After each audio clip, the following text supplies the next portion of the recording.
মহাকাশ থেকে রকেটটা নেমে আসছে তার গন্তব্যস্থলের দিকে। এতদিন সেটা ছিল তারায় ভরা নিঃশব্দ নিকষ কালো মহাশূন্যে একটি বেগবান ধাতব উজ্জ্বলতা। অগ্নিগর্ভ রকেটটা নতুন, এর দেহ থেকে নিঃসৃত হচ্ছে উত্তাপ। এর কক্ষের মধ্যে আছে মানুষ, ক্যাপ্টেন সমেত 17 জন।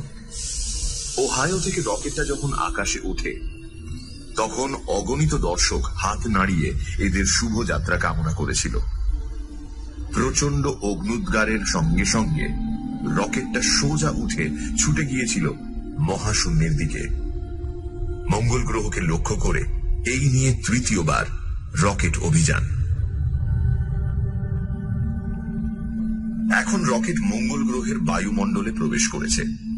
তার গতি ক্রমশ কমে আসছে। এই মন্থর অবস্থাতেও তার শক্তির পরিচয় সে বহন করছে। এই শক্তি তাকে চালিত করেছে মহাকাশের কৃষ্ণ সাগরে। চাঁদ বেরোনোর পরেই তাকে পড়তে হয়েছিল অসীম শূন্যতার মধ্যে। যাত্রীরা নানান প্রতিকূল অবস্থায় বিধ্বস্ত হয়ে আবার সুস্থ হয়ে উঠেছিল। একজনের মৃত্যু হয়, বাকি 16 জন এখন স্বচ্ছ জানালার ভেতর দিয়ে বিমুগ্ধ চোখে মঙ্গলের এগিয়ে আসা দেখছে। মঙ্গল গ্রহ সোল্লাসে ঘোষণা করল রকেট চালক ডেভিড লাস্টিক। এসে গেল মঙ্গল, বলল প্রত্নতত্ত্ববিদ স্যামুয়েল হিংস্টন। যাক, স্বস্তির নিঃশ্বাস ফেলে বললেন ক্যাপ্টেন জন ব্ল্যাক।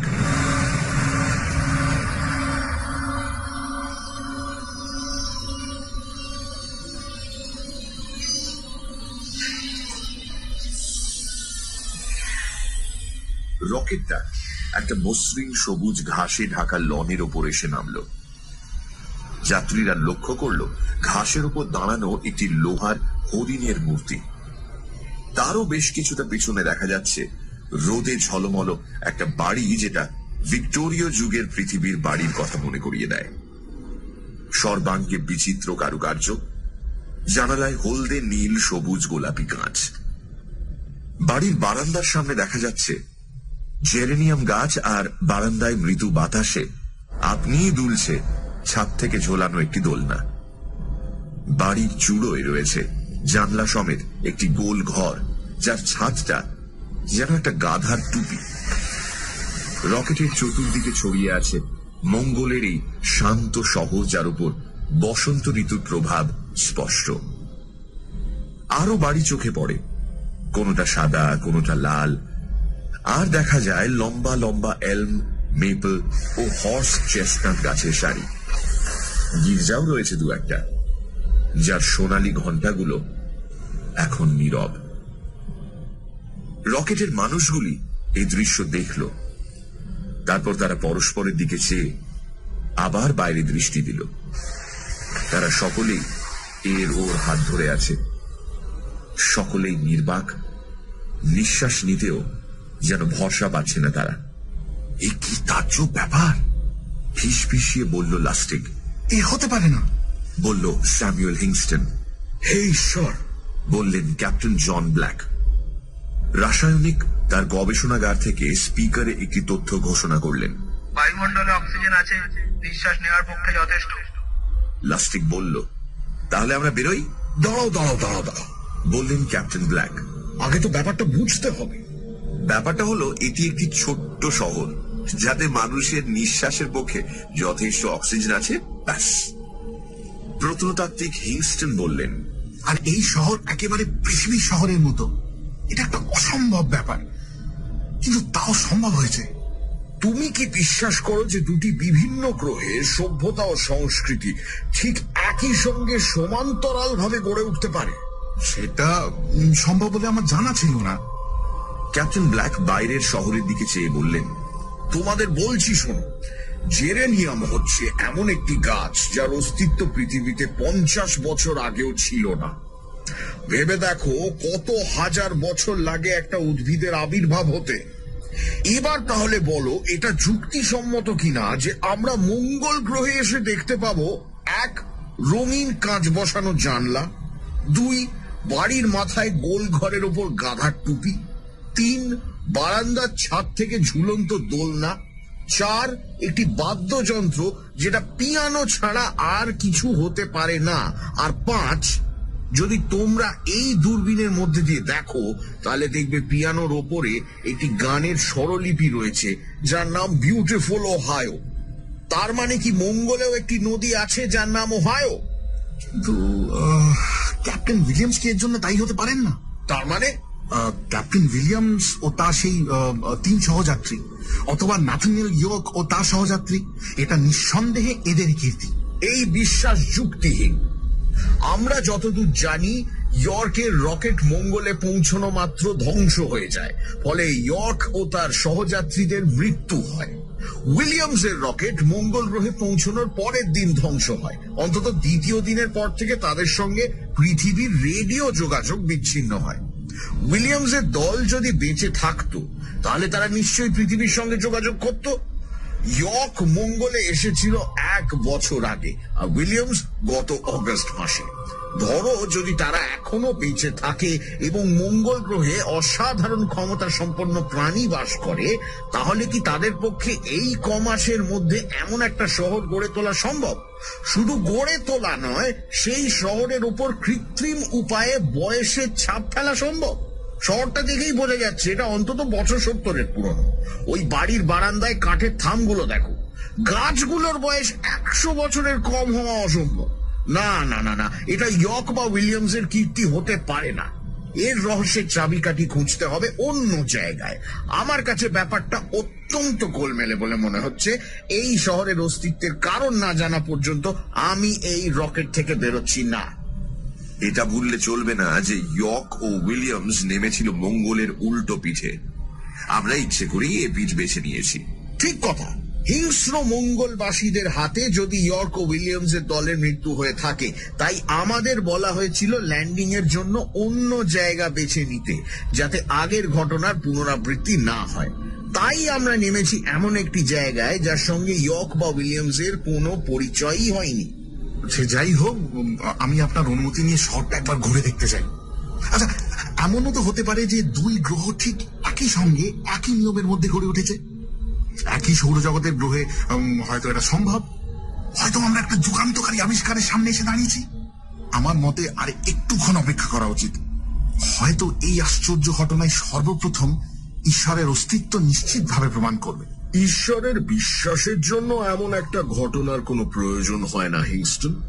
আমি নিজেও ঈশ্বরে বিশ্বাসী, কিন্তু এমন একটা শহর ঈশ্বরের ইচ্ছা ব্যতীতে গড়ে উঠতে পারে না। শহরের প্রতিটি খুঁটিনাটি লক্ষ্য করুন। আমি তো হাসবো কি কাঁদবো বুঝতেই পারছি না। আসল রহস্যটা কি সেটা জানার আগে হাসি কান্না কোনোটারই প্রয়োজন নেই। রহস্য? দিব্যি মনোরম একটি শহর, তাতে আবার রহস্য কি? আমার তো নিজের জন্মস্থানের কথা মনে পড়ছে। তুমি কবে জন্মেছিলে লাস্টিগ? 1950 স্যার। তুমি হিংস্টন? 1955। আমার জন্ম আইওয়ার গ্রিনহিল শহরে। এই শহরটাকে দেখে মনে হচ্ছে আমি আমার জন্মস্থানে ফিরে এসেছি। তোমাদের দুজনেরই বাপের বয়সী আমি। আমার বয়স 80। ইলিনয়ে 1920 সালে আমার জন্ম। বিজ্ঞানের দৌলতে গত 50 বছরের বৃদ্ধদের নব যৌবন দান করার উপায় আবিষ্কার হয়েছে। তার জোরেই আমি আজ মঙ্গল গ্রহে আসতে পেরেছি এবং এখনো ক্লান্তি বোধ করছি না। কিন্তু আমার মনে সন্দেহের মাত্রা তোমাদের চেয়ে অনেক বেশি। এই শান্ত শহরের চেহারার সঙ্গে ইলিনয়ের গ্রিন ক্লাব শহরের এত বেশি মিল যে আমি অত্যন্ত অস্বস্তি বোধ করছি। এত মিল স্বাভাবিক নয়। কথাটা বলে ব্ল্যাক রেডিও অপারেটরের দিকে চাইলেন। শোনো, পৃথিবীতে খবর পাঠাও, বলো যে আমরা মঙ্গল গ্রহে ল্যান্ড করেছি। এইটুকু বললেই হবে। বলো কালকে বিস্তারিত খবর পাঠাবো। Okay sir. ক্যাপ্টেন ব্ল্যাক এখনো চেয়ে আছেন শহরটার দিকে। তার চেহারা দেখলে তার আসল বয়সের অর্ধেক বলে মনে হয়। এবার তিনি বললেন, তাহলে যেটা করা যেতে পারে সেটা হচ্ছে এই, লাস্টিগ, হিংস্টন আর আমি একবার নেমে ঘুরে দেখে আসি। অন্যেরা রকেটেই থাকুক, যদি প্রয়োজন হয় তখন তারা বেরোতে পারে। কোনো গোলমাল দেখলে তারা এরপরে যে রকেটটা আসার কথা আছে সেটাকে সাবধান করে দিতে পারবে। এরপর ক্যাপ্টেন ওয়াইল্ডারের আসার কথা। আগামী ডিসেম্বরে রওনা হবেন। যদি মঙ্গল গ্রহে সত্যি অমঙ্গল কিছু থাকে তাহলে তাদের সে বিষয়ে তৈরি হয়ে আসতে হবে। তাহলে সকলে অস্ত্র নিয়ে প্রস্তুত থাকুক। চলো আমরা নেমে পড়ি।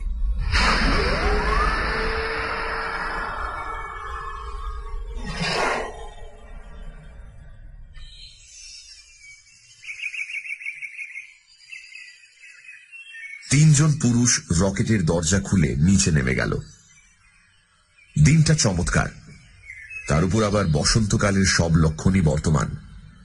একটি রবিন পাখি ফুলে ভরা আপেল গাছের ডালে বসে আনমনে গান গাইছে। মৃদুমন্দ বাতাসে ফুলের পাপড়ি মাঝে মাঝে ঝরে পড়ছে মাটিতে। ফুলের গন্ধ ভেসে আসছে সেই সঙ্গে। কোথা থেকে যেন পিয়ানোর মৃদু টুংটাং শোনা যাচ্ছে, আর সেই সঙ্গে অন্য কোনো বাড়ি থেকে ভেসে আসছে সেই আদ্যিকালের চোঙাওয়ালা গ্রামোফোনে বাজানো আদ্যিকালের প্রিয় গাইয়ে হ্যারি লডারের গান।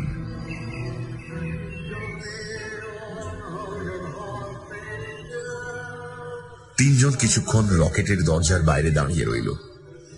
তারপর তারা হাঁটতে শুরু করল, খুব সাবধানে, কারণ বায়ুমণ্ডলে অক্সিজেনের পরিমাণ পৃথিবীর চেয়ে কিছু কম, তাই বেশি পরিশ্রম করা চলবে না। এবারে গ্রামোফোনের রেকর্ড বদলে গেছে। এবার বাজছে ও give me the June night. লাস্টিকের স্নায়ু চঞ্চল, হিংস্টেনেরও তাই। পরিবেশ শান্ত। দূরে কোথা থেকে যেন একটা জলের কুলকুল শব্দ আসছে, আর সেই সঙ্গে একটা ঘোড়ায় টানা ওয়াগনের অতি পরিচিত ঘর ঘর শব্দ। হিংস্টেন বলল, স্যার, আমার এখন মনে হচ্ছে মঙ্গল গ্রহে মানুষ প্রথম বিশ্বযুদ্ধের আগে থেকেই আসতে আরম্ভ করেছে। অসম্ভব। কিন্তু তাহলে এইসব ঘর বাড়ি, এই লোহার হরিণ মূর্তি, এই পিয়ানো, পুরনো রেকর্ডের গান, এগুলোর অর্থ করবেন কি করে? হিংস্টেন ক্যাপ্টেনের হাত ধরে গভীর আগ্রহের সঙ্গে তার মুখের দিকে চাইল। ধরুন যদি এমন হয় যে বিংশ শতাব্দীর শুরুতে কিছু যুদ্ধবিরোধী লোক একজোট হয়ে বৈজ্ঞানিকের সাহায্যে একটা রকেট বানিয়ে এখানে চলে আসে। সেটা হতেই পারে না হিংস্টন। আরে কেন হবে না? দেখুন, তখনকার দিনে পৃথিবীতে ঢাক না পিটিয়ে গোপনে কাজ করার অনেক বেশি সুযোগ ছিল। কিন্তু রকেট জিনিসটা তো আর মুখের কথা নয়, সেটা নিয়ে গোপনীয়তা রক্ষা করা তখনকার দিনেও অসম্ভব হতো। তারা এখানে এসেই বসবাস শুরু করে, এবং যেহেতু তাদের রুচি, তাদের সংস্কৃতি তারা সঙ্গে করে নিয়ে এসেছিল, তাই তাদের বসবাসের পরিবেশও তৈরি করে নিয়েছিল পৃথিবীর মতো করেই। তুমি বলতে চাও তারাই এতদিন এখানে বসবাস করছে? হ্যাঁ, এবং পরম শান্তিতে।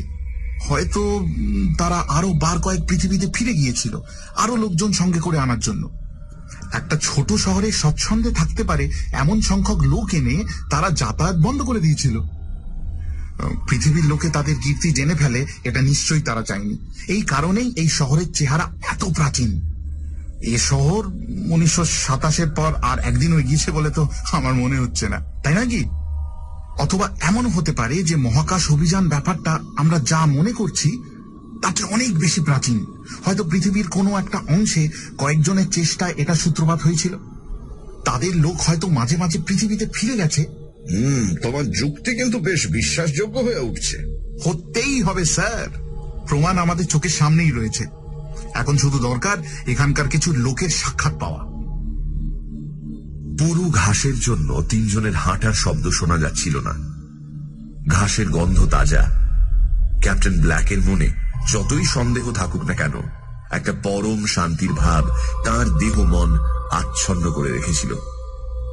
30 বছর পরে তিনি এমন একটা শহরে এলেন। মৌমাছির মৃদু গুঞ্জন তার মনে একটা প্রসন্নতা এনে দিয়েছিল, আর পরিবেশের সুস্থ সবলতা তার আত্মাকে পরিতুষ্ট করছিল। তিনজনেই বাড়িটার সামনের বারান্দায় গিয়ে উঠল। দরজার দিকে এগোনোর সময় কাঠের মেঝেতে ভারী বুটের শব্দ হলো। ভেতরের ঘরটা এখন দেখা যাচ্ছে। একটা পুঁতির পর্দা ঝুলছে, উপরে একটা ঝাড় লণ্ঠন। দেয়ালে ঝুলছে ঊনবিংশ শতাব্দীর এক জনপ্রিয় শিল্পীর আঁকা একটা বাঁধানো ছবি। ছবির নিচে একটা চেনা ঢঙের আরাম কেদারা, শব্দও শোনা যাচ্ছে, জাগের জলের বরফের টুংটাং। ভেতরে রান্নাঘরে কে যেন পানীয় প্রস্তুত করছে, সেই সঙ্গে নারী কণ্ঠে গুনগুন করে গাওয়া একটি গানের সুর। ক্যাপ্টেন ব্ল্যাক কলিং বেল টিপলেন। ঘরের মেঝের উপর দিয়ে হালকা পায়ের শব্দ এগিয়ে এলো। একটি বছর 40-এর মহিলা, যার পরনে 20 শতাব্দীর প্রথম দশকের ঢঙের পোশাক, পর্দা ফাঁক করে 3 জন পুরুষের দিকে জিজ্ঞাসু দৃষ্টি দিলেন। আপনারা কিছু মনে করবেন না? ক্যাপ্টেন ব্ল্যাকের কণ্ঠস্বরে অপ্রস্তুত ভাব। আমরা মানে এ ব্যাপারে আপনি কোনো সাহায্য করতে পারেন কিনা। ভদ্রমহিলা অবাক দৃষ্টিতে দেখলেন ক্যাপ্টেন ব্ল্যাকের দিকে। আপনারা কি কিছু বিক্রি টিক্রি করতে এসছেন? না না, এই শহরটার নাম যদি। তার মানে এখানে এসছেন আপনারা আর এই শহরের নাম জানেন না? ক্যাপ্টেন বেশ বেকায়দায় পড়ছেন তা বোঝাই যাচ্ছে। বললেন, আসলে আমরা এখানে আগন্তুক। আমরা জানতে চাইছি এই শহরটা এখানে এলো কি করে, আর আপনারাই বা কি করে এসেছেন। আপনারা কি সেন্সাস নিতে বেরিয়েছেন? না কেনা, এখানে সবাই জানে যে এই শহরটা তৈরি হয়েছিল 1868 সালে। আপনারা কি ইচ্ছে করে বোকা সাজছেন? না না, মোটেই না। আসলে আমরা আসছি পৃথিবী থেকে। পৃথিবী? আগে হ্যাঁ, পৃথিবী সৌরজগতের 3য় গ্রহ। রকেটে করে এসেছি আমরা। আমাদের লক্ষ্যই ছিল 4র্থ গ্রহ মঙ্গল। মহিলা যেন কতগুলি শিশুকে বোঝাচ্ছে এইভাবে উত্তর দিলেন, এই শহর হলো ইলিনয়, নাম গ্রিন ব্ল্যাক। আমরা থাকি যে মহাদেশে তার নাম আমেরিকা। তাকে ঘিরে আছে আটলান্টিক আর প্রশান্ত মহাসাগর। আমাদের গ্রহের নাম পৃথিবী। আপনারা এখন আসতে পারেন। Good bye. ভদ্রমহিলা বাড়ির ভেতর অদৃশ্য হয়ে গেলেন। 3 জন হতভম্ব ভাবে পরস্পরের দিকে চাইল। লাস্টিক বলল, চলুন সোজা ভেতরে গিয়ে ঢুকি। সে হয় না, এটা প্রাইভেট প্রপার্টি। কি আপদ রে বাবা। 3 জনে বারান্দার সিঁড়িতে বসল। ব্ল্যাক বললেন, এমন একটা কথা কি তোমাদের মনে হয়েছে যে আমরা হয়তো ভুল পথে আবার পৃথিবীতেই ফিরে এসেছি? সেটা কি করে সম্ভব? জানি না, তা জানি না। মাথা ঠান্ডা করে ভাবার শক্তি দাও হে ভগবান। হিংস্টন বলল, আমরা সমস্ত রাস্তা হিসেব করে এসেছি। আমাদের ক্রোনোমিটার প্রতি মুহূর্তে বলে দিয়েছে আমরা কত দূর অগ্রসর হচ্ছি। চাঁদ পেরিয়ে আমরা মহাকাশে প্রবেশ করি। তো এটা মঙ্গল গ্রহ হতে বাধ্য। ধরো যদি দৈব দুর্বিপাকে আমাদের সময়ের গন্ডগোল হয়ে গিয়েছে, আমরা 30-40 বছর আগের পৃথিবীতে ফিরে এসেছি। অফ, তোমার বকবকানি বন্ধ করো তো লাস্টিক। অসহিষ্ণুভাবে বললেন ক্যাপ্টেন ব্ল্যাক। লাস্টিক উঠে গিয়ে আবার কলিং বেল টিপল।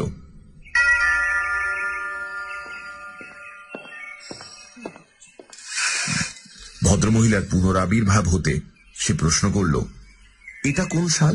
এটা যে 1926, সেটাও জানেন না? ভদ্রমহিলা ফিরে গিয়ে একটা দোলনা চেয়ারে বসে লেমনেড খেতে শুরু করলেন। লাস্টিক ফিরে এসে বলল, শুনলেন তো, 1926। আমরা সময়ে পিছিয়ে গেছি। এটা পৃথিবী। লাস্টিক বসে পড়ল। 3 জনেরই মনে এখন গভীর উদ্বেগ। হাঁটুর উপর রাখা তাদের হাতগুলো আর স্থির থাকছে না। ক্যাপ্টেন বললেন, এমন একটা অবস্থায় পড়তে হবে সেটা কি আর আমরা ভেবেছিলাম? কি ভয়াবহ পরিস্থিতি। এমন হয় কি করে? আমাদের সঙ্গে আইনস্টাইন থাকলে হয়তো এর একটা কিনারা করতে পারতেন। আমাদের কথা এখানে কে বিশ্বাস করবে? শেষকালে কি অবস্থায় পড়তে হবে কে জানে। তার চেয়ে ফিরে গেলে হয় না? না, অন্তত আর কয়েকটা বাড়িতে অনুসন্ধান করার আগে নয়।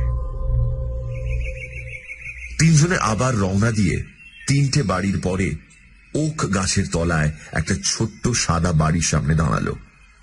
রহস্যের সন্ধান যুক্তিসম্মত ভাবেই হবে, কিন্তু সে যুক্তির নাগাল আমরা এখনো পাইনি। আচ্ছা হিংস্টন, ধরা যাক তুমি যেটা বলছিলে সেটাই ঠিক, অর্থাৎ মহাকাশ ভ্রমণ বহুকাল আগেই শুরু হয়েছে।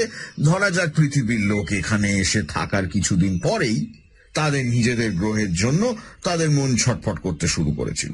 সেটা ক্রমে অসহ্য হয়ে দাঁড়ায়। এই অবস্থায় একজন মনোবিজ্ঞানী হলে তুমি কি করতে? হিংস্টন কিছুক্ষণ ভেবে বলল, আমি মঙ্গল গ্রহের জীবনযাত্রাকে ক্রমে বদলিয়ে পৃথিবীর মতো করে আনতাম। যদি এক গ্রহের গাছপালা, নদ নদী, মাঠঘাটকে অন্য আরেক গ্রহের মতন রূপ দেওয়া সম্ভব হতো তাহলে আমি তাই করতাম। তারপর শহরের সমস্ত লোককে একজোটে হিপনোসিসের সাহায্যে বুঝিয়ে দিতাম যে তারা যেখানে রয়েছে সেটা আসলে পৃথিবী, মঙ্গল গ্রহ নয়। ঠিক বলেছ হিংস্টন, এটাই যুক্তিসম্মত কথা। ওই মহিলার ধারণা তিনি পৃথিবীতেই রয়েছেন, এই বিশ্বাসে তিনি নিশ্চিত। ওর মতো এই শহরের প্রত্যেকটি অধিবাসী একটা বিরাট মোহে আচ্ছন্ন হয়ে ভ্রান্ত বিশ্বাসে দিন কাটাচ্ছে। আমি এই বিষয়ে সম্পূর্ণ একমত। আমিও। যাক, এতক্ষণে কিছুটা স্বস্তি বোধ করছি। রহস্যের একটা কিনারা হলো। সময় এগিয়ে পেছিয়ে যাওয়ার ধারণাটা আমার মোটেই ভালো লাগছিল না, কিন্তু এইভাবে ভাবতে বেশ ভালোই লাগছে। আমার তো মনে হচ্ছে এবার আমরা নিশ্চিন্তে এদের কাছে আত্মপ্রকাশ করতে পারি। তাই কি? ধরুন যদি এরা এখানে এসে থাকে পৃথিবী থেকে মুক্তি পাওয়ার উদ্দেশ্যে, আমরা পৃথিবীর লোক জানলে এরা তো খুশি নাও হতে পারে। আমাদের অস্ত্রের শক্তি অনেক বেশি। চলো দেখি সামনের বাড়ির লোকে কি বলে। কিন্তু মাঠটা পেরোনোর আগেই লাস্টিকের দৃষ্টি হঠাৎ রুখে গেল সামনের রাস্তার একটা অংশে। স্যার, কি হলো লাস্টিক? স্যার, কি দেখছি চোখের সামনে? লাস্টিকের দৃষ্টি উদ্ভাসিত, তার চোখে জল। সে যেন তার নিজের চোখকে বিশ্বাস করতে পারছে না। তাকে দেখে মনে হচ্ছে সে এই মুহূর্তেই আনন্দের আতিশয্যে সংজ্ঞা হারিয়ে ফেলবে। সে বেসামাল ভাবে হোঁচট খেতে খেতে রাস্তার দিকে এগিয়ে গেল। কোথায় যাচ্ছ তুমি? ক্যাপ্টেন ব্ল্যাক সঙ্গে সঙ্গে তার পিছু নিলেন। লাস্টিক দৌড়ে গিয়ে একটা বাড়ির বারান্দায় উঠে পড়ল। বাড়ির ছাদে একটা লোহার মোড়ক। তারপর শুরু হলো দরজায় ধাক্কার সঙ্গে চিৎকার। হিংস্টন ও ক্যাপ্টেন ততক্ষণে তার কাছে পৌঁছে গেছে। দুজনেই ক্লান্ত। চেঁচিয়ে চলেছে লাস্টিক, দাদু, দিদিমা, দিদিমা। বারান্দার দরজার মুখে এসে দাঁড়ালেন এক বৃদ্ধ ও বৃদ্ধা। তারা দুজনেই একসঙ্গে চেঁচিয়ে উঠলেন, ডেভিড। তারপর তারা এগিয়ে এসে জড়িয়ে ধরলেন লাস্টিককে। ডেভিড, ডেভিড, কত বড় হয়ে গেছিস তুই রে! কতদিন পরে দেখছি তোকে। কেমন আছিস রে তুই? দাদু, দিদিমা, তোমরা তো দিব্যি আছো। বারবার বুড়ো বুড়িকে জড়িয়ে ধরেও যেন লাস্টিকের আশ মেটে না। বাইরে সূর্যের আলো, মন মাতানো হাওয়া, সব মিলিয়ে পরিপূর্ণ আনন্দের ছবি। আয় ভেতরে আয়, ভেতরে আয়, বরফ দেয়া চা আছে অফুরন্ত। আমার দুই বন্ধু সঙ্গে আছে দিদিমা। এসো ভাই, এসো এসো, ভেতরে এসো, ভেতরে এসো। ডেভিডের বন্ধু মানে তো আমাদেরও বন্ধু। আরে তুমি বাইরে দাঁড়িয়ে কেন? বৈঠকখানাটা দিব্যি আরামের। ঘরের এক কোণে একটা গ্র্যান্ডফাদার ক্লক চলছে টিক টিক টিক টিক করে। চারিদিকে সোফার উপর নরম তাকিয়া, দেয়ালের সামনে আলমারিতে বইয়ের শাড়ি, মেঝেতে গোলাপের নকশায় ভরা পশমের গালিচা। সকলের হাতেই এখন গেলাসে বরফ চা তাদের তৃষ্ণা উপশম করছে। তোমাদের মঙ্গল হোক। বৃদ্ধা তার হাতের গেলাসটা ঠোঁটে ঠেকালেন। তোমরা এখানে কদিন আছো? আমাদের মৃত্যুর পর থেকেই। অত্যন্ত স্বাভাবিকভাবে বললেন মহিলা। কিসের পর থেকে? ক্যাপ্টেন ব্ল্যাকের হাতের গেলাস টেবিলে নেমে গেছে। ওরা মারা গেছেন প্রায় 30 বছর হলো। আর সে কথাটা তুমি অম্লান বদনে উচ্চারণ করলে? বৃদ্ধা উজ্জ্বল হাসি হেসে চাইলেন ক্যাপ্টেন ব্ল্যাকের দিকে। তার দৃষ্টিতে মৃদু ভর্ৎসনা। কখন কি ঘটে তা কি বলতে পারে বলো? এই তো আমরা রয়েছি এখানে। জীবনই বা কি, মৃত্যুই বা কি, তা কে বলবে? আমরা শুধু জানি যে আমরা আবার বেঁচে উঠেছি। বলতে পারো আমাদের একটা তৃতীয় সুযোগ দেওয়া হয়েছে। বৃদ্ধা উঠে গিয়ে ক্যাপ্টেনের সামনে তার ডান হাতটা এগিয়ে দিলেন। ধরে দেখো, দেখো না। ক্যাপ্টেন ব্ল্যাক বৃদ্ধার কবজির উপর হাত রাখলেন। এটা যে রক্ত মাংসের হাত, তাতে কোনো সন্দেহ আছে কি? ব্ল্যাকের বাধ্য হয়েই মাথা নেড়ে স্বীকার করতে হলো যে নেই। তাই যদি হয় তাহলে সন্দেহ কেন? আসলে ব্যাপারটা হচ্ছে কি, মঙ্গল গ্রহে এসে এমন একটা ঘটনা ঘটবে সেটা আমরা ভাবতেই পারি। কিন্তু এখন তো আর সন্দেহের কোনো কারণ নেই। আমার বিশ্বাস প্রত্যেক গ্রহেই ভগবানের লীলার নানান নিদর্শন রয়েছে। এই জায়গাকে কি তাহলে স্বর্গ বলা চলে? হিংস্টন প্রশ্ন করল। মোটেই না, এটা একটা গ্রহ। এখানে আমাদের দ্বিতীয়বার বাঁচার সুযোগ দেয়া হচ্ছে। সেটা কেন দেয়া হয়েছে তা কিন্তু কেউ আমাদের বলেনি। কিন্তু তাতে কি এসে গেল? পৃথিবীতেই বা আমরা কেন ছিলাম তার কারণ তো কেউ বলেনি। আমি অবশ্য সেই অন্য পৃথিবীর কথা বলছি যেখান থেকে তোমরা এসেছো। সেটার আগেও যে আর একটা পৃথিবীতে আমরা ছিলাম না, তার কোনো প্রমাণ আছে কি? তা বটে, বললেন ক্যাপ্টেন ব্ল্যাক। লাস্টিক এখনো হাসি মুখে চেয়ে রয়েছে তার দাদু দিদিমার দিকে। তোমাদের দেখে যে কি ভালো লাগছে। ক্যাপ্টেন ব্ল্যাক উঠে পড়লেন। এবার তাহলে আমাদের যেতে হয়। আপনাদের আতিথেয়তার জন্য আন্তরিক ধন্যবাদ। আবার এসো ভাই। রাত্রের খাওয়াটা এখানেই হোক না? দেখি, চেষ্টা করব। কাজ রয়েছে অনেক। আমার লোকেরা রকেটে রয়েছে। আর ক্যাপ্টেনের কথা থেমে গেল। তার অবাক দৃষ্টি বাইরের দরজার দিকে। দূর থেকে সমবেত কণ্ঠস্বর ভেসে আসছে। অনেকে সোল্লাসে কাদের যেন স্বাগত জানাচ্ছে। ব্ল্যাক দরজার দিকে এগিয়ে গেলেন। দূরে রকেটটা দেখা যাচ্ছে।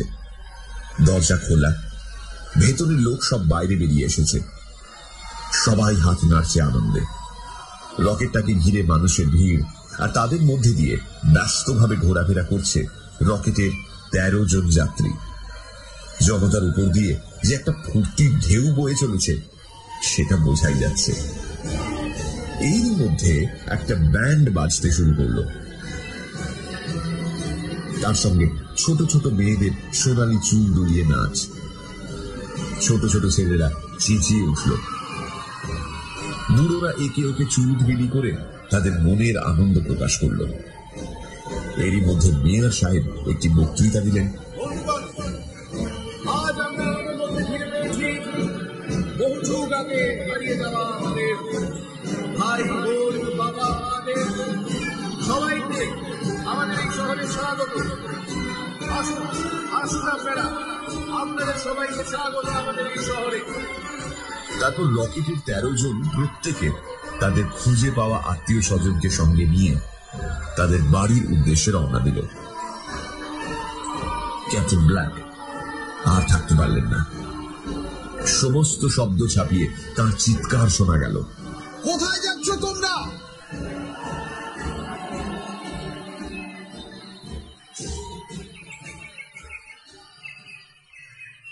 ব্যান্ড বাদকেরাও চলে গেল। এখন আর রকেটের পাশে লোক নেই। সেটা ঝলমলে রোদে পরিত্যক্ত অবস্থায় দাঁড়িয়ে আছে। দেখেছো কাণ্ড?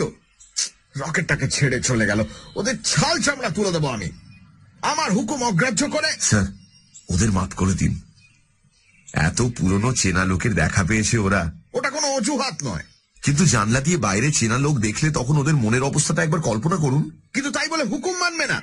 এই অবস্থায় আপনার নিজের মনের অবস্থা কি হতো সেটাও ভেবে দেখুন। আমি কখনোই হুকুম অগ্রাহ্য। ক্যাপ্টেনের কথা শেষ হলো না। বাইরে রাস্তার ফুটপাত দিয়ে হেঁটে আসছে একটি দীর্ঘাঙ্গ যুবক। বছর 25 বয়স।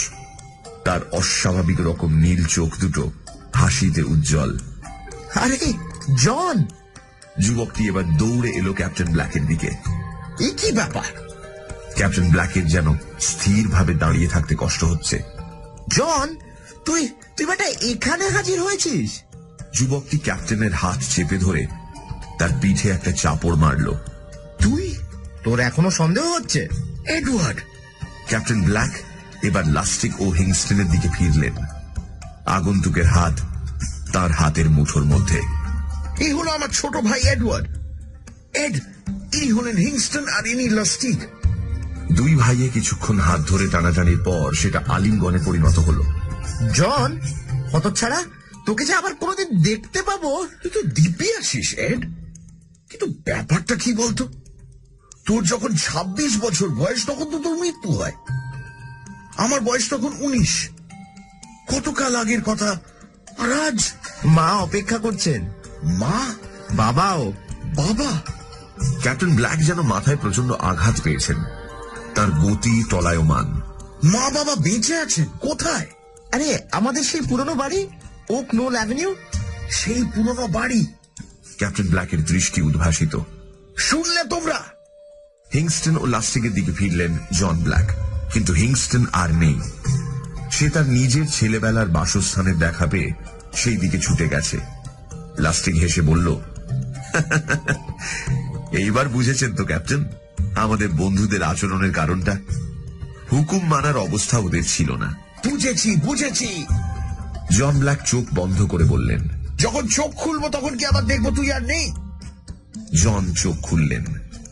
না তো, তুই তো এখনো আছিস। আর কি খোলতাই হয়েছে তোর চেহারা। আয় এবার, লাঞ্চের সময় হয়েছে। আমি মাকে বলে রেখেছি কিন্তু। লাস্টিক বলল, স্যার আমি আমার দাদু দিদিমার কাছে থাকবো, প্রয়োজন হলে খবর দেবেন। হ্যাঁ? ও আচ্ছা, ঠিক আছে, পরে দেখা হবে। এডওয়ার্ড জনের হাত ধরে এগিয়ে নিয়ে গেল একটা বাড়ির দিকে। কিরে, মনে পড়ছে বাড়িটা? আরে বাস, আয় তো দেখি কে আগে পৌঁছতে পারে। দুজনে দৌড়লো। চারপাশে গাছ, পায়ের নিচের মাটি দ্রুত পিছিয়ে পড়ল, কিন্তু শেষ পর্যন্ত এডওয়ার্ডেরই জয় হলো। বাড়িটা ঝড়ের মতো এগিয়ে এসেছে সামনে। পারলি না, দেখলি তো? আমার যে বয়স হয়ে গেছে রে। এটা মনে আছে যে কোনোদিনই তোর সঙ্গে দৌড়ে পারিনি।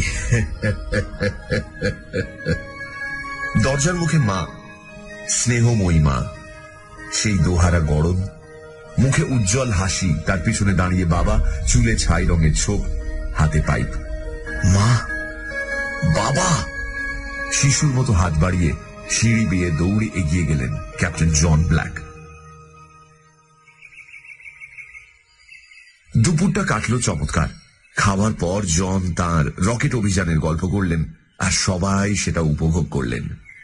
জন দেখলেন যে তার মা একটুও বদলাননি, আর বাবাও ঠিক আগের মতো করেই দাঁত দিয়ে চুরুটের ডগা ছিঁড়ে ভুরু কুঞ্চিত করে দেশলাই জ্বালালেন। রাতে টার্কির মাংস ছিল। টার্কির পা থেকে মাংসের শেষ কণাটুকু চিবিয়ে খেয়ে ক্যাপ্টেন জন পরম তৃপ্তি অনুভব করলেন। বাইরে গাছপালায়, আকাশে, মেঘে রাত্রির রং। ঘরের মধ্যে ল্যাম্পগুলোকে ঘিরে গোলাপি আভা। পাড়ায় আরো অন্য শব্দ শোনা যাচ্ছে, যেমন গানের শব্দ, পিয়ানোর শব্দ, দরজা জানলা খোলা ও বন্ধ করার শব্দ। রেকর্ডটা শেষ হলো। হ্যাঁ, তুমি আজ ক্লান্ত। জনের দিকে পাইপ দেখিয়ে বললেন বাবা, তোমার শোয়ার ঘর তো রয়েছে, তোমার পেতলের খাটও রয়েছে। কিন্তু আগে আমার দলের লোকেদের খোঁজ নিতে হবে তো। কেন? কেন মানে বিশেষ কোনো কারণ নেই। অবশ্য সত্যি তো, ওরা হয়তো দিব্যি খাওয়া দাওয়া করে শুয়ে পড়েছে। একটা রাত ভালো করে ঘুমিয়ে নিলে ওদের বরং লাভই হবে। গুড নাইট জন। মা তার ছেলের গালে চুমু দিয়ে বললেন, তোমাকে পেয়ে আজ আমাদের কত আনন্দ। আমারও মন আনন্দে ভরে গেছে। চুরুট আর সেন্টের গন্ধে ভরা ঘর ছেড়ে জন ব্ল্যাক সিঁড়ি দিয়ে দোতলায় উঠতে শুরু করল। তার পেছনে এডওয়ার্ড। দুজনে কথায় মশগুল। দোতলায় পৌঁছে এডওয়ার্ড একটা ঘরের দরজা খুলে দিল। জন দেখল তার পিতলের খাট, দেয়ালে টাঙানো তার স্কুল কলেজের নানা রকম চিহ্ন, সেই সময়কার একটা অতি পরিচিত র্যাকুনের লোমের কোট, যাতে হাত না বুলিয়ে পারল না জন। এ যেন বাড়াবাড়ি। সত্যি আমার আর অনুভবের শক্তি নেই। দুদিন সমানে বৃষ্টিতে ভিজলে শরীরের যা অবস্থা হয়, আমার মনটা তেমনি সপসপে হয়ে গেছে আজ অজস্র বিচিত্র অনুভূতিতে। এডওয়ার্ড তার নিজের বিছানায় ও বালিশে দুটো চাপড় মেরে জানলার কাঁচটা উপরে তুলে দিতে জ্যাসমিন ফুলের গন্ধে ঘরটা ভরে গেল। বাইরে চাঁদের আলো, দূরে কাদের বাড়িতে যেন নাচ গান হচ্ছে। তাহলে এটাই হলো মঙ্গল গ্রহ? তার পোশাক ছাড়তে ছাড়তে বললেন জন ব্ল্যাক। এডওয়ার্ডও শোবার জন্য তৈরি হচ্ছে। শার্ট খুলে ফেলতেই তার সুঠাম শরীরটা বেরিয়ে এলো। এখন ঘরের বাতি নেভানো হয়ে গেছে। দুজন পাশাপাশি শুয়ে আছে বিছানায়। কত বছর পরে আবার এই ঘটনার পুনরাবৃত্তি হচ্ছে। ক্যাপ্টেন ব্ল্যাকের মন নানান চিন্তায় ভরপুর। হঠাৎ তার ম্যারিলিনের কথা মনে হলো। ম্যারিলিন কি এখানে? জানলা দিয়ে আসা চাঁদের আলোয় শোয়া এডওয়ার্ড কয়েক মুহূর্ত সময় নিয়ে উত্তরটা দিল। সে এখানেই থাকে, তবে এখন শহরের বাইরে, কাল সকালেই ফিরবে। ক্যাপ্টেন ব্ল্যাক চোখ বন্ধ করে প্রায় আপন মনেই বললেন, ম্যারিলিনের সঙ্গে একটিবার দেখা হলে বেশ হতো। ঘরটায় এখন কেবল দুজনের নিঃশ্বাসের শব্দ। Good night Ed. সামান্য বিরতির পর উত্তর এলো, good night John. John Black নিশ্চিন্ত মনে শুয়ে ভাবতে লাগলেন।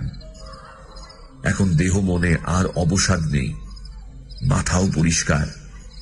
এতক্ষণ নানান পরস্পর বিরোধী অনুভূতি তাকে ঠান্ডা মাথায় ভাবতে দিচ্ছিল না, কিন্তু এখন প্রশ্ন হচ্ছে কিভাবে এটা সম্ভব হলো এবং এর কারণ কি? শুধুই কি ভগবানের লীলা? ভগবান কি তার সন্তানদের ভবিষ্যৎ নিয়ে এত চিন্তা করেন? হিংস্টন ও লাস্টিগের কথাগুলো তার মনে পড়ল। নানান যুক্তি, নানান কারণ তার মনের অন্ধকারে আলেয়ার আলোর মতো জেগে উঠতে লাগল। মা, বাবা, এডওয়ার্ড, মঙ্গল, পৃথিবী, মঙ্গল গ্রহের অধিবাসী। 1000 বছর আগে কারা এখানে বাস করত? তারা কি মঙ্গল গ্রহের প্রাণী, নাকি এদেরই মতো পৃথিবীতে মরে যাওয়া সব মানুষ? মঙ্গল গ্রহের প্রাণী? মঙ্গল গ্রহের প্রাণী। মঙ্গল গ্রহের প্রাণী কথাটা দুবার মৃদুস্বরে উচ্চারণ করলেন জন ব্ল্যাক। হঠাৎ তার চিন্তা এক জায়গায় কেন্দ্রীভূত হল। সবকিছুর একটা মানে হঠাৎ তার মনে জেগে উঠেছে। রক্ত হিম করা মানে। অবশ্যই সেটা বিশ্বাস করার কোনো যুক্তি নেই, কারণ ব্যাপারটা অসম্ভব, নিছক আজগুবি কল্পনা মাত্র। ভুলে যাও, ভুলে যাও, মন থেকে দূর করে দাও। কিন্তু তবু তার মন বলল, একবার তলিয়ে দেখা যাক না ব্যাপারটা। ধরা যাক যে এরা মঙ্গল গ্রহেরই অধিবাসী।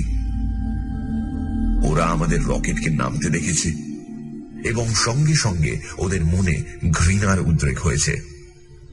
ধরা যাক এরা তৎক্ষণাৎ স্থির করেছে এই পৃথিবীবাসীদের ধ্বংস করতে হবে, কিন্তু ঠিক সোজাসুজি নয়, একটু বাঁকা ভাবে, যেন তাতে একটু চালাকি থাকে, শয়তানি থাকে, যাতে সেটা পৃথিবীর প্রাণীদের কাছে আসে অপ্রত্যাশিত ভাবে, আচমকা। এক্ষেত্রে আণবিক মারণাস্ত্রের অধিকারী মানুষের বিরুদ্ধে এরা কি অস্ত্র প্রয়োগ করতে পারে? এই প্রশ্নেরও উত্তর আছে। টেলিপ্যাথির অস্ত্র, সম্মোহনের অস্ত্র, কল্পনা শক্তির অস্ত্র। এমন যদি হয় যে এইসব গাছপালা, বাড়িঘর, এই পিতলের খাট আসলে এর কোনোটাই বাস্তব নয়, সবই আমার কল্পনা প্রসূত, সে কল্পনার উপর কর্তৃত্ব করছে টেলিপ্যাথি ও সম্মোহনী শক্তির অধিকারী এই মঙ্গলবাসীরা। হয়তো এই বাড়ির চেহারা অন্যরকম, যেমন বাড়ি শুধু মঙ্গল গ্রহেই হয়, কিন্তু এদের টেলিপ্যাথি এবং হিপনোসিসের কৌশলে আমাদের চোখে এর চেহারা হয়ে যাচ্ছে পৃথিবীরই একটি ছোট পুরনো শহরে বাড়ির মতো। ফলে আমাদের মনে একটা প্রসন্ন ভাব এসে যাচ্ছে আপনা থেকেই। তার উপর নিজেদের হারানো বাবা মা ভাই বোনকে পেলে কার না মন আনন্দে ভরে যায়। এই শহরের বয়স আমি ছাড়া আমাদের দলের সকলের চেয়ে বেশি। আমার যখন 6 বছর বয়স, তখন আমি ঠিক এইরকম একটি শহর দেখেছি, এইরকম গান বাজনা শুনেছি, ঘরের ভেতর ঠিক এইরকম আসবাব, এই ঘড়ি, এই কার্পেট দেখেছি। এমন যদি হয় যে এই দুর্ধর্ষ চতুর মঙ্গলবাসীরা আমারই স্মৃতির উপর নির্ভর করে ঠিক আমারই মনের মতো একটি শহরের চেহারা আমাদের সামনে উপস্থিত করেছে। শৈশবের স্মৃতি সবচেয়ে উজ্জ্বল, এমন কথা শোনা যায়। আমার স্মৃতির শহরকে বাস্তবে রূপ দিয়ে তারপর তারা আমার রকেটের অন্য যাত্রীদের স্মৃতি থেকে তাদের মৃত প্রিয়জনদের এই শহরের বাসিন্দা করে দিয়েছে। ধরা যাক, পাশের ঘরে যে বৃদ্ধ এবং বৃদ্ধা শুয়ে আছেন তারা আসলে মোটেই আমার মা বাবা নন। আসলে তারা ক্ষুরোধার বুদ্ধি সম্পন্ন 2 মঙ্গল গ্রহবাসী, যারা আমার মনের ওপর তাদের ইচ্ছা মতো ধারণা আরোপ করতে সক্ষম। আর রকেটটাকে ঘিরে আজকের ওই আমোদ ও ব্যান্ডবাদ্য, কি আশ্চর্য বুদ্ধি কাজ করছে ওর পেছনে, যদি সত্যি এটা টেলিপ্যাথি হয়। প্রথমে লাস্টিককে হাত করা গেল, তারপর হিংস্টনকে, তারপর রকেটের বাকি সব যাত্রীদের ঘিরে ফেলা হলো গত 20 বছরের মধ্যে হারানো তাদের আত্মীয় প্রিয়জনদের দিয়ে, যাতে তারা আনন্দে আত্মহারা হয়ে আমার হুকুম অগ্রাহ্য করে রকেট ছেড়ে বেরিয়ে পড়ে। এর চেয়ে স্বাভাবিক আর কি হতে পারে? এখানে মনে সন্দেহ প্রবেশ করার সুযোগ কোথায়? তাই তো এখন দলের সকলেই শুয়ে আছে বিভিন্ন বাড়িতে, বিভিন্ন খাটে, নিরস্ত্র অবস্থায়। আর রকেটটাও খালি পড়ে আছে চাঁদনি রাতে। কি ভয়াবহ হবে সেই উপলব্ধি যদি সত্যি জানা যায় যে এই সমস্ত ঘটনার পেছনে রয়েছে আমাদের সকলকে হত্যা করার অভিসন্ধি। হয়তো মাঝরাত্রে আমার পাশের খাটে আমার ভাইয়ের চেহারা বদলে গিয়ে হয়ে যাবে ভয়ঙ্কর একটা কিছু, যেমন চেহারা সব মঙ্গলবাসীরই হয়। আর সেই সঙ্গে অন্য 15টা বাড়িতে আমার দলের লোকেদের প্রিয়জনেরও চেহারা পাল্টে যাবে, আর তারা শুরু করবে ঘুমন্ত পৃথিবীবাসীদের সংহার। চাদরের তলায় ক্যাপ্টেন জনের হাত দুটো আর স্থির থাকছে না, আর তার সমস্ত শরীর হয়ে গেছে বরফের মতো ঠান্ডা। যা এতক্ষণ ছিল কল্পনা, তা এখন বাস্তব রূপ ধরে তার মনে গভীর আতঙ্কের সঞ্চার করছে। ধীরে ধীরে ক্যাপ্টেন ব্ল্যাক বিছানায় উঠে বসলেন। রাত তখন নিস্তব্ধ। বাজনা থেমে গেছে, বাইরে বাতাসের শব্দ আর নেই। পাশের খাটে ভাই শুয়ে ঘুমোচ্ছে। অতি সন্তর্পণে গায়ের চাদরটা গুটিয়ে পাশে রাখলেন ক্যাপ্টেন ব্ল্যাক। তারপর খাট থেকে নেমে কোনো শব্দ না করে ঘরের দরজার দিকে এগিয়ে যেতেই ভাইয়ের কণ্ঠস্বরে থমকে দাঁড়ালেন। কোথায় যাচ্ছ দাদা? কি বললে? এত রাতে কোথায় যাচ্ছ? জল খেতে যাচ্ছিলাম। কিন্তু তোমার তো তেষ্টা পায়নি। হ্যাঁ, পেয়েছে।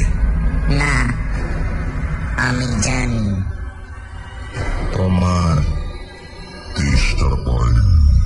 ক্যাপ্টেন জন পালাবার চেষ্টায় দৌড়ে গেলে দরজার দিকে, কিন্তু দরজা পর্যন্ত পৌঁছতে পারলেন না।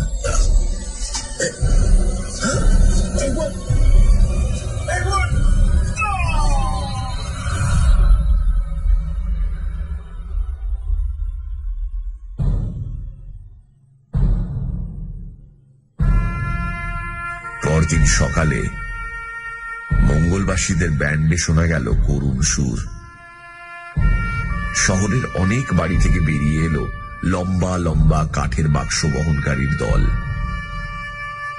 মৃত ব্যক্তিদের বাপ মা ভাই বোন সকলের চোখেই জল।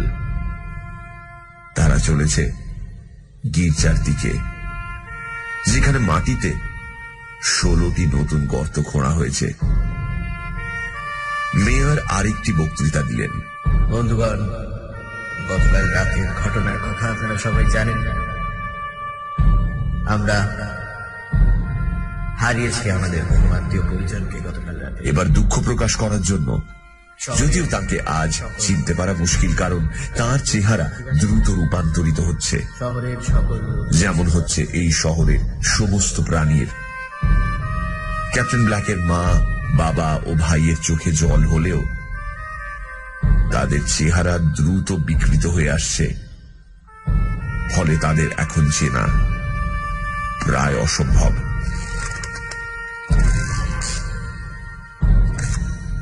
কাঠের কফিনগুলো গর্তের মধ্যে নামিয়ে দেওয়া হলো। কে যেন মন্তব্য করল, রাতারাতি লোকগুলো শেষ হয়ে গেল। এখন কফিনের ঢাকনার উপর মঙ্গলের মাটি নিক্ষিপ্ত হচ্ছে।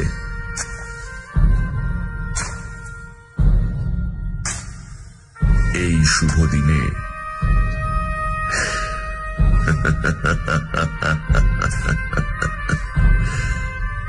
আজ এখানে সকলের ছুটি।